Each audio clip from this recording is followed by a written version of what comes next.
రైతు బిడ్డ పల్లవి ప్రశాంత్కు ఆ డప్పు సహాయ సహకారాలు అందించిందా? పల్లవి ప్రశాంత్కు బెయిల్ దక్కడం వెనక బోలేషావలి ఉన్నాడా?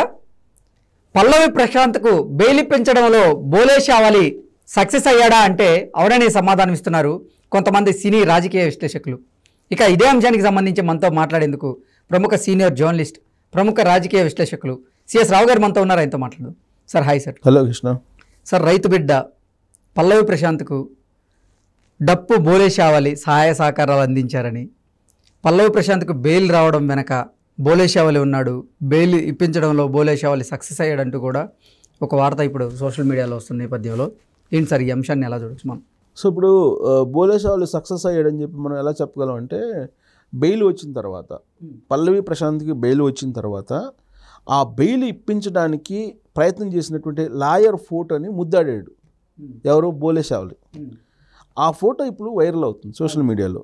సో దాంతో బోలేషావలి చేసినటువంటి ప్రయత్నం ఏంటి అనేది ఇప్పుడు ఆ ఫోటో ద్వారా అర్థమవుతుంది. సోషల్ మీడియాలో ఇప్పుడు వైరల్ అవుతున్నటువంటి ఫోటో అది కనిపిస్తుంది. అంటే 48 గంటలు తిరగకుండానే రిమాండ్కి వేసిన తర్వాత పల్లవి ప్రశాంత్ని జైలు నుంచి బయటికి తీసుకొచ్చారు. చెంచల్గూడ జైలు నుంచి బయటికి తీసుకురాగలిగారు. సో అది తను సాధించినటువంటి విజయంగా లాయర్కి కృతజ్ఞతా భావంతో ఆ లాయర్ ఫోటో మీద ముద్దాడినటువంటి ఫోటో ఇప్పుడు వైరల్ అవుతుంది. అసలు ఎందుకు ఇంత ఇంట్రెస్ట్? పల్లవి ప్రశాంత్ని జైల్లో నుంచి తీసుకొచ్చేటువంటి ఇంట్రెస్ట్ ఇతను ఈ బోలేషావలి మొదటి నుంచి కూడా, అంటే షోలోకి ఎంటర్ అయ్యేటప్పటి నుంచి కూడా ఒక పక్కా ప్రణాళికతో వెళ్ళాడు, ఒక పక్కా వ్యూహంతో వెళ్ళాడు. ఏం వ్యూహం అంటే, బయట నుంచి చూశాడు అతను. వైల్డ్ కార్డ్ ఎంట్రీలో బోలేషావలి లోపలికి వెళ్ళాడు. అంతకు ముందే హౌస్లో ఉన్నటువంటి పల్లవి ప్రశాంత్కి ప్రజల్లో ఉన్నటువంటి ఆదరణ చూశాడు. ఓకే, ప్రజల్లో మంచి ఆదరణ వస్తుంది, నేను హౌస్లోకి వెళ్ళిన తర్వాత పల్లవి ప్రశాంత్ టీంలో గనక ఉండితే నన్ను పల్లవి ప్రశాంత్ ఫ్యాన్స్ ఎవరైతే ఉన్నారో వాళ్ళు ఎక్కువ రోజుల హౌస్లో ఉండేలా చేస్తారు, వాళ్ళ ఓట్లు నాకేసే అవకాశం ఉందంటూ కూడా ఆయన ఒక గేమ్ని డిజైన్ చేసుకున్నాడని, ఆ వ్యూహం ప్రకారంగానే పల్లవి ప్రశాంత్ని మొదటి నుంచి కూడా, అంటే ఆయన హౌస్లోకి వెళ్ళినప్పటి నుంచి కూడా సపోర్ట్ చేస్తూ వచ్చాడనేది ఒక వార్త సార్. అదైతే బిగ్ బాస్ చూస్తున్న వాళ్ళందరూ కూడా, వీక్షకులు వాళ్ళు కూడా ఒప్పుకునేటువంటి పరిస్థితి అయితే ఉంది. సో అది కనుక నువ్వు చెప్పింది కనుక ప్యూర్గా నిజమని చెప్పనైతే, ఇప్పుడు ఆ లాయర్ని ఫోటోని ముద్దాడాల్సినటువంటి అంత అవసరం ఉండదు ఒకటి. సో వాళ్ళిద్దరూ స్నేహం ఉంది కాబట్టే అంత పర్సనల్గా తీసుకొని పల్లవి ప్రశాంత్ని బయటకు తీసుకొచ్చేటువంటి ప్రయత్నం చేశారు అని చెప్పి అనుకోవచ్చు. ఇప్పుడు నువ్వు ఏదైతే చెప్పావో, ఇతను ఉన్నటువంటి క్రేజ్, పల్లవి ప్రశాంత్కి ఉన్నటువంటి క్రేజ్ కారణంగా ఇతను లైక్ చేశాడు, ఇతను లైక్ చేశారు, అందుకే లైక్ చేశారు. బట్ అంతకుమించి సంబంధాలు లేవని చెప్పి, అంతకుమించి అంటే హౌస్లోకి వెళ్ళడానికి, అవి హౌస్లోకి వెళ్ళిన తర్వాత వాళ్ళిద్దరికి మంచి సంబంధాలు ఏర్పడ్డాయి. తర్వాత అతని కొన్ని రోజులు కొనసాగడానికి కారణం కూడా పల్లవి ప్రశాంత్ ఫ్యాన్సే అంటూ ఒక వార్త వచ్చింది. తర్వాత ఆయన ఎప్పుడైతే ఎలిమినేట్ అయిన తర్వాత కూడా వాళ్ళిద్దరికి మంచి సంబంధాలు ఉన్నాయి. ఫైనల్లో అతను గెలిచినప్పుడు, పల్లవి ప్రశాంత్ గెలిచినప్పుడు కూడా కంగ్రాచులేట్ చేయడానికి ముందున్నాడు బోలేషావలి అనేది ఇంకొక టాక్. సో ఈ నేపథ్యంలో అంటే తెలంగాణకు సంబంధించినటువంటి వ్యక్తి, అలాగే రైతు బిడ్డలు అంటే నాకు చాలా ఇష్టం అని చెప్పుకుంటున్నాడు ఫస్ట్ నుంచి కూడా బోలేషావలికి ఇప్పుడు ఆదరణ పెరగాలి అంటే ఇటువంటి సందర్భంలో పల్లవి ప్రశాంత్ వెన్నంటే ఉండాలి కాబట్టే ఆయన వెన్నంటే ఉన్నాడు, ఆయనకి బెయిల్ రావడంలో సహాయ సహకారాలను అందించాడు అనేది ఇప్పుడు వస్తున్నటువంటి ఒక. అదే దీన్ని బట్టి నువ్వు చెప్తున్న దాని ప్రకారం ఏంటంటే, పల్లవి ప్రశాంత్కు ఉన్నటువంటి క్రేజ్లో ఎంతో కొంత ఇతను కూడా క్రేజ్ సంపాదించుకోవాలనేటువంటి ప్రయత్నంలో భాగంగానే ఇవన్నీ చేశాడనేటువంటి కాన్సెప్ట్లో నడుస్తుంది చర్చ. కానీ అది ఒకవేళ అంత నటిస్తే కనుక ఇలా చేయాల్సిన అవసరం లేదు. వాస్తవంగా వాళ్ళిద్దరి మధ్య ఫ్రెండ్షిప్ ఉందని చెప్పి అనడానికి ఈ బోలేషావలి లాయర్ ఫోటోను ముద్దాడినటువంటి ఒక దృశ్యాన్ని మనం తీసుకోవచ్చు. అది సోషల్ మీడియాలో వైరల్ అవుతుంది. అంటే అతను ఎంతో కష్టపడి ఈ బెయిల్ని తీసుకొచ్చారనేది అర్థమవుతుంది. సహజంగా ఓకే, మన బిగ్ బాస్ హౌస్ వరకే వీళ్ళిద్దరూ ఫ్రెండ్స్ అనుకుందాం. ఆ బిగ్ బాస్ హౌస్ అయిపోయింది. బిగ్ బాస్ హౌస్లో ఆల్రెడీ విన్నర్గా పల్లవి ప్రశాంత్ అయిపోయాడు. తర్వాత జరిగినటువంటి సంఘటనలు జరిగాయి. అంతకుముందు ఇతను బయటకు వచ్చేసాడు, అంతా అయిపోయింది. రియల్ ఫ్రెండ్షిప్ లేకపోతే ఇలా రెస్పాండ్ కావాల్సిన అవసరం లేదు. ఎందుకంటే పార్టిసిపెంట్స్ సార్ అసలు ఇంకొకటి పల్లవి ప్రశాంత్ పట్లే బోలేషావలి అలా ఉన్నాడని కాదు, హౌస్లో ఎవరున్నా కానీ బోలేషావలి కొంచెం ఆయన ప్రవర్తన కొంచెం భిన్నంగా ఉంటుంది, అందరిలాగా ఆయన ప్రవర్తన ఉండదు.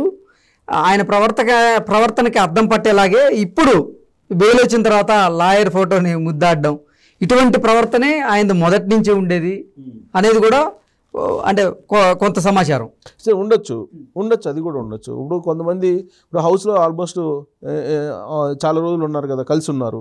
సో ఆ పరిచయాలతోటి కూడా అందరితోటి బాగానే ఉండొచ్చు అతను. సో బహుశా పల్లవి ప్రశాంత్కి వచ్చినటువంటి ఇబ్బంది వేరే వాళ్ళకి వచ్చినా సహాయం చేసి ఉండొచ్చు. But at the same time craze కోసం అయితే చేసి ఉండడు అనుకుంటున్నాను నేను. ఎందుకంటే బయటకు వచ్చిన తర్వాత జరిగినటువంటి ఎపిసోడ్ ఇది. ఇప్పుడు పల్లవి ప్రశాంత్ విన్నర్ అయ్యాడు. విన్నర్ అయిన తర్వాత అతను ఏం చేశాడు, పోలీసు చెప్పినటువంటి ఆదేశాలను ధిక్కరిస్తూ అతను ఏం చేశాడు, అన్నపూర్ణ స్టూడియో గేట్ నుంచి బయటకు పంపిస్తే ఇంకో గేట్ దగ్గరకు వచ్చి వాళ్ళ అభిమానుల దగ్గరకు వచ్చారు. అభిమానులకు దగ్గరకు వచ్చిన తర్వాత అమర్దీప్ కదా, అమర్దీప్కు సంబంధించినటువంటి వాళ్ళ కార్లు, వాళ్ళ ఫ్యామిలీ కార్లు వాటన్నిటిని పగలగొట్టడం జరిగింది. ఆ తర్వాత కొన్ని సరే ఇక్కడ ఇంకో ఇంట్రెస్టింగ్ విషయం కూడా ఉంది. బోలేషావలి కారును కూడా అడ్డుకున్నారు.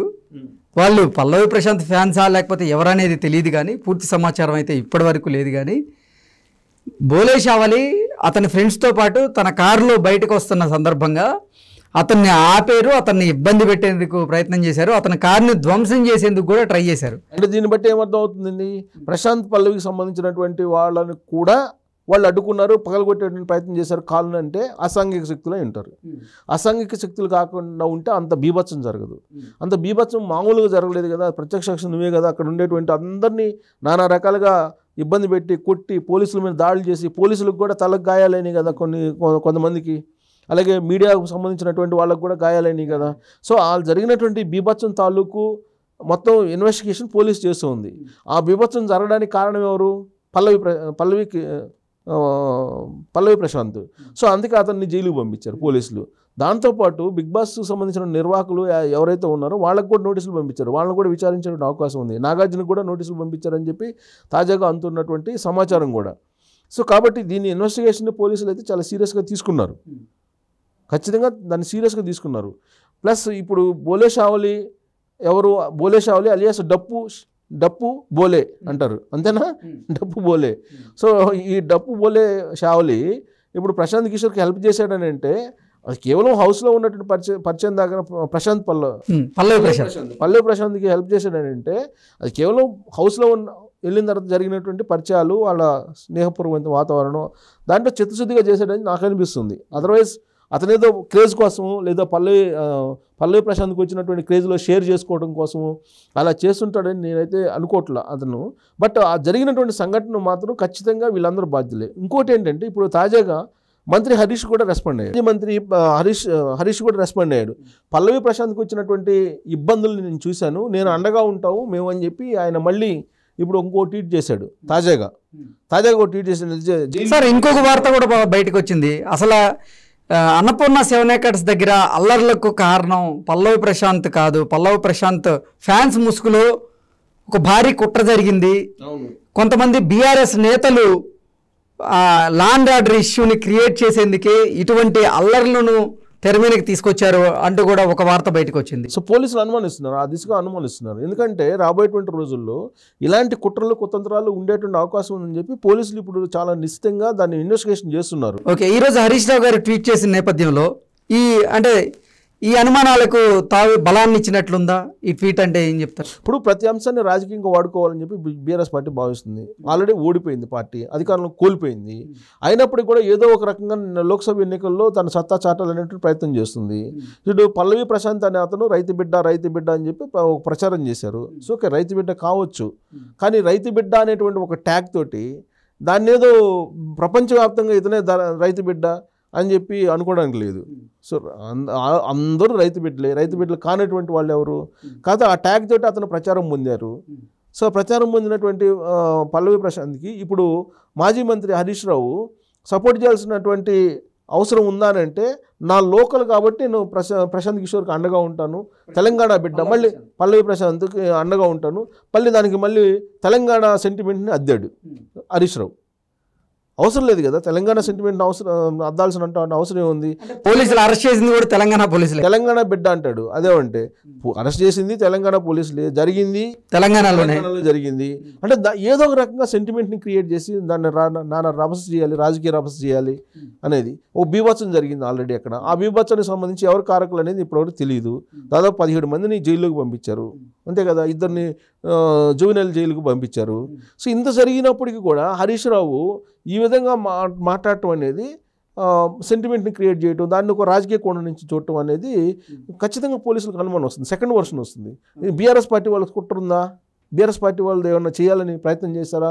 ఆ కోణం నుంచి కూడా వాళ్ళు ఇన్వెస్టిగేషన్ చేస్తారు. వదలరు, ఈ కేసును అయితే వదలరు. ఎందుకంటే కొత్త ప్రభుత్వం ఏర్పాటు జరిగిన తర్వాత జరిగినటువంటి ఫస్ట్ సంఘటన ఇది. కాబట్టి దీన్ని ఇప్పటికిప్పుడు వదిలిపెట్టరు పోలీసులు. దీని మూలాలు మొత్తం తీస్తారు బయటికి. ఓకే, తీస్తే అప్పుడు ఎవరున్నారో తెలిసే అవకాశం. Okay okay sir, thank you so much.